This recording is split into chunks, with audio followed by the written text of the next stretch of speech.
Hello students, welcome once again to this class. Today I will discuss about the similarities and differences between the lymphatic vessel and veins.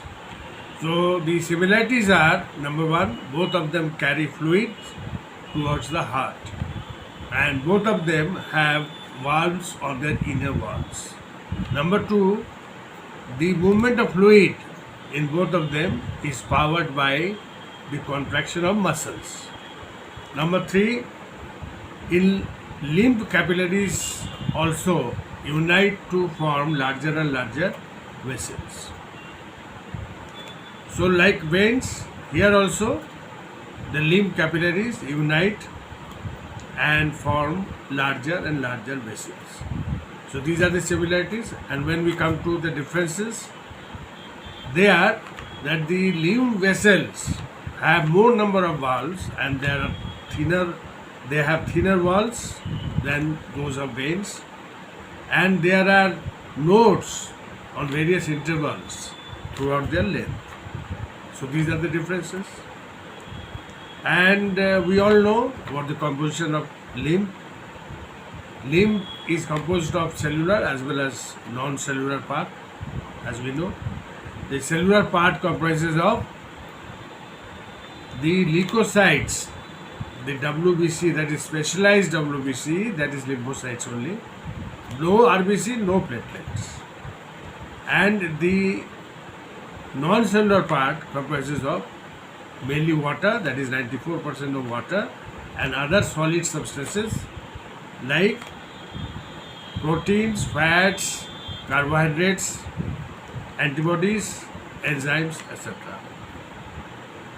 So this is the composition of lymph. Because this lymph contains what? Lymph contains, as I said, your WBCs, which are lymphocytes, which are helping in our defense system, because they not only kill the bacteria or pathogens but also form antibodies to fight against them in the long run also. This is the function of lymphocytes. And then the other function of this lymphatics or the lymphatic system is to send back the larger molecules of proteins to the mainstream of the blood circulatory system. Because as you all know, that what happens is that in the tissue fluid between the cells and tissues, the tissue fluid comes out or oozes out from the capillaries because the blood is flowing under high pressure. So the larger molecules along with some smaller molecules of sugar and other salts, they come out, they ooze out in the tissue fluid. Now this water, salts and other smaller molecules, they go back on their own. They enter once again into the capillaries. But the larger molecules of proteins, they are not able to re-enter. So these lymphatics, they are very, very macroscopic